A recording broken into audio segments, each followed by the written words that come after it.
In the mid 80s, it seemed like Lucasfilm could do no wrong. They'd come off of having the Star Wars trilogy, and they had two installments at this point of the Indiana Jones films, and yet they hadn't really dug into traditional fantasy elements before until 1988, when we would finally get our Val Kilmer and Warwick Davis vehicle. Shout out to all the people that had daughters after this movie called Elora. So. We know you're out there. We know you're out there, yeah. Well, gather your Aloras around as we talk about the 1988 mixed reception. At the time, it was very, yeah. Willow.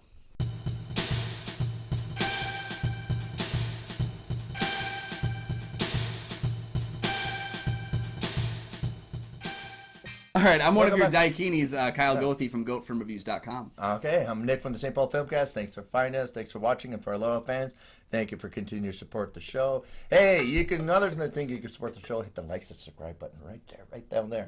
Tell your friends about the show. And another thing, of course, we do have a Patreon. Check that out for some great content, great deals, and an opportunity to tell us what movies we can review in future episodes with a shout out to you, of course. Another thing is Kyle and I are members of Minnesota Film Critics Alliance. Check out that webpage for its critic reviews as well as ours. And today we're talking about the 1988 classic, and I'm still mad. I was 11 years old. And my parents refused to take me to the theaters to see this. It's Willow. When farmer Willow Ulfgood comes into possession of a found Daikini baby girl, he is tasked with delivering her safely to the Daikini people. But when he discovers the evil queen Bavmorda is obsessed with finding and killing the child, he teams up with a swordsman to protect her. So this is a George Lucas kind of a brainstorm idea, fleshed out with, I think, a writer, Bob something. Bob Dolman, I believe Bob Dolman. He did a lot of TV.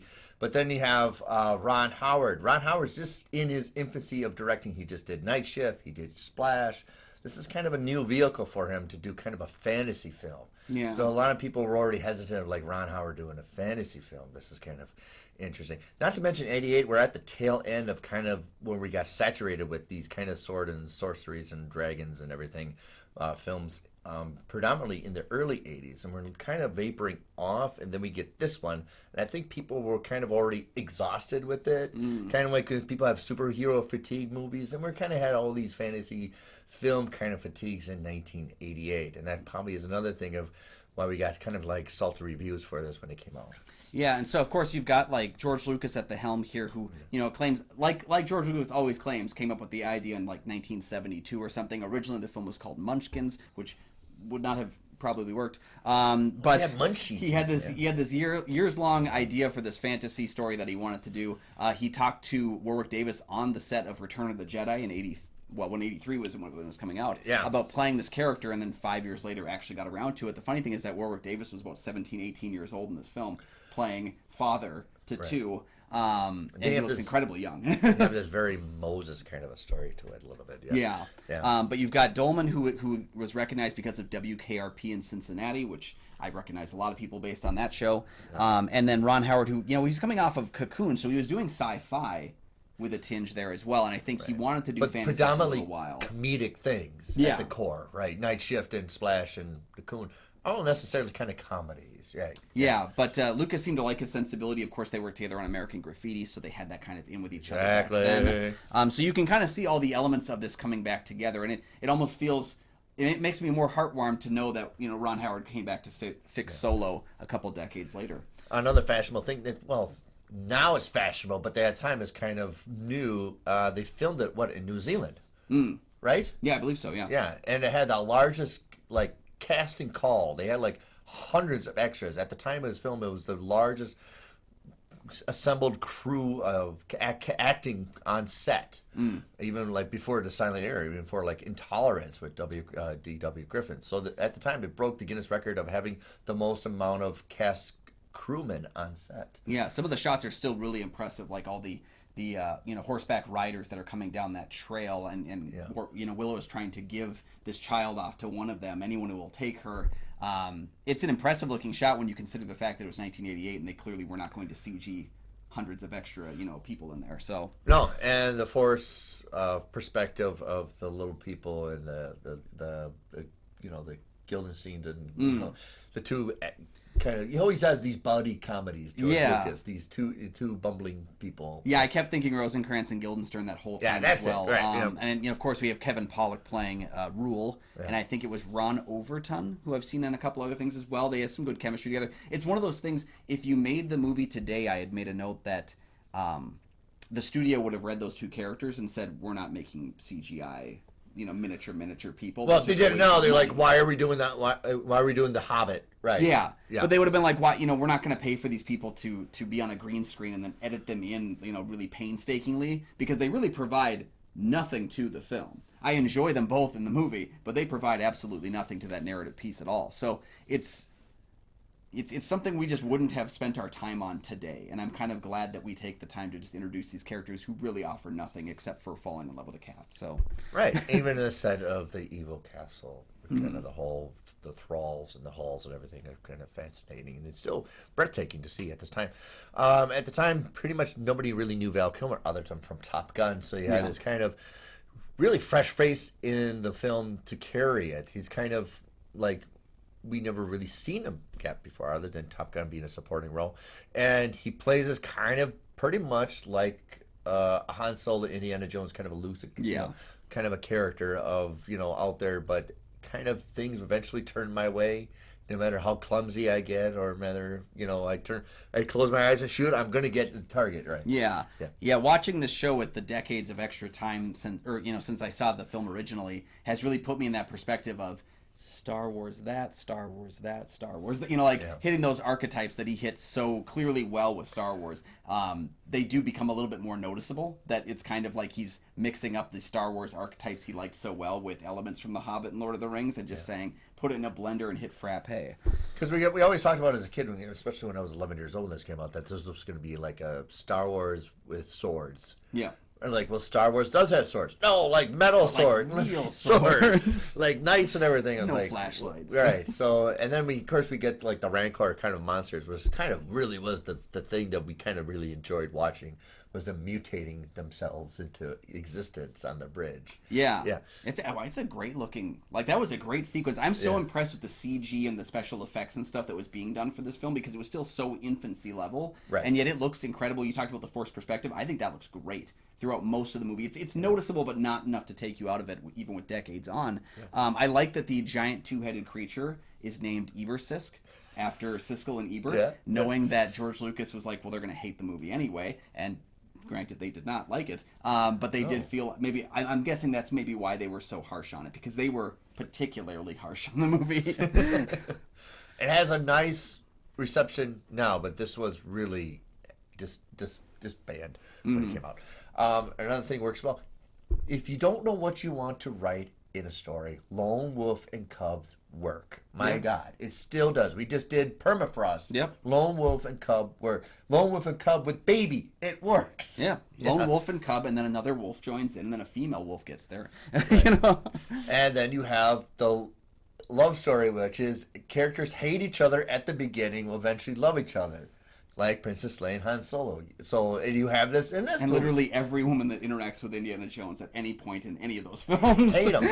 Punch him in the face, and then you'll kiss him. Yeah. I mean, this definitely felt like, and I think maybe that's its biggest fault, is that it definitely felt a little paint by numbers in its storytelling, as opposed to the world itself. There's a lot of people the people that didn't like the movie recently I've spoken to have said, like, well, it's just, it's Lord of the Rings light. And I'm like, I get that, but I'm not bothered by the, similarities with the Hobbit and the Lord of the Rings aspects. What bothered me most was that kind of paint-by-numbers-esque, hitting the very basic beats of the story. And there are a couple times when Madmartigan and Willow end up in a location, getting into a fight, escaping the location, and nothing's really changed in the story. And it's those kinds of things that I think I can see why people were bothered by those. They go, they start the bar fight, but then they go unscathed. It's like why we were there in the first place. Really... I had asked my wife last night, I said, if you cut out one of these sequences, would you even know that you'd cut it out of the movie? And that's a problem with it. But I think when it's emphasis on writing, when you write something, it has to leave kind of a signature stain on every other character involved, even the catalyst of it. Yeah, and I saw this a lot actually from mostly TV writers who had gotten a chance to dive into the film world, is there was kind of that issue with repetition from the 80s, especially because a lot of the TV shows in the 80s were not so that you could binge them, but it's so that you could tune in every week, even if you missed last week, and still be able to, enjoy what's happening. You could see that a little bit in Bob Dolman's script. I think it's a pretty strong script, and I really like his work writing on WKRP, but it is kind of an issue of he does hit those parts and then wash, rinse, repeat, and then jump back into them again. And I can see why that would have really irked some viewers. Especially if you are a great swordsman and then you fall down. Yeah. Yeah. And that's kind of the whole temperament of the movie. That's kind of like if you want to explain Willow without any words, you just say, that's the movie. It's greatness, but sometimes underneath kind of cuts you underneath. Yeah. And especially I wonder, for experience, yeah. Yeah, I wonder, I guess the sequence that really stood out to me is the one where it's like, this is the scene for the movie. Like, this is the one, is when Madmartigan gets the love potion and falls for this woman that he's supposed to be hating. Yes. And then they kind of had this thing where they're like, well, I was in a love potion. Oh, you were? And then she goes away, and he's like, but maybe it wasn't just the love. I like that back and forth of I was forced to love you. Right. I really thought that part worked, because that, again, was, even though it was a scene we'd already seen before action-wise, there was a change in that he was in love, so he was cocky. I loved cocky Madmartigan in the film. That was my favorite part. Right, yes. That's the core of it, I think, needed a little bit more, but they wanted to sell the Warwick Davis kind of thing. Mm-hmm. And that's my one thing, is I want to see a little more of the swords and the stuff, the action, where they concentrate more on Warwick Davis, the Willow character, a little bit.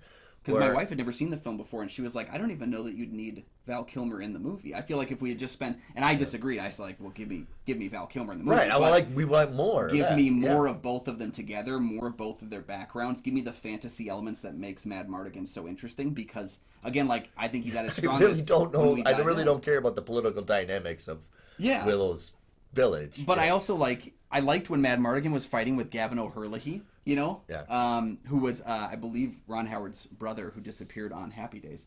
Gavin O'Herlihy in the film is kind of like a former soldier he'd gotten along with. Again, those interactions were great because they dived in a bit more, fleshed out Val Kilmer's character a bit more. So I still have a love for it. I just want more of it. And then the things that we have, there's some things I want a little less of. I didn't need the bumbling comedy of the two guys so much. Yeah, I think trimming just here and there. It was funny because when they show up again at the end, I was like, that's right, they're in this movie. I had kind of forgotten it. I think it's a flawed movie. I get certain amounts of extreme joy from it while also seeing its faults pretty heavily. Yeah. It's one where when I heard Disney Plus was going to be doing a sequel series, I was so excited, and then it came and went so quick, got canceled, and got pulled off the service before I even get a chance to watch it. So I don't know if the show ended up being good or not, but I think it was ripe for a continuation, maybe with a few more drafts, because I know Dolman wrote 7 drafts. But I feel like we were almost there. You want to flush this out a little bit more. Yeah. Yeah. So, what do you think of our opinion of Willow? Yeah. I still like it. I mean, if it's going to be on, I'll watch it. Yeah, it was definitely a part where I was not mad to be watching the film again last night. I've only seen this. Yesterday was the second time I watched it, but I enjoyed the film. Let us know down in the comments section below your thoughts on the film, maybe your thoughts on the TV show. Is it something I should be looking for at this point? I don't know. Let me know in the comments down there. Yeah. Thank you so much for joining us. You can find all of my film reviews, including fantasy movies, over at goatfilmreviews.com. You can find my show, the St. Paul Filmcast, anywhere you find podcasts, and thanks for watching.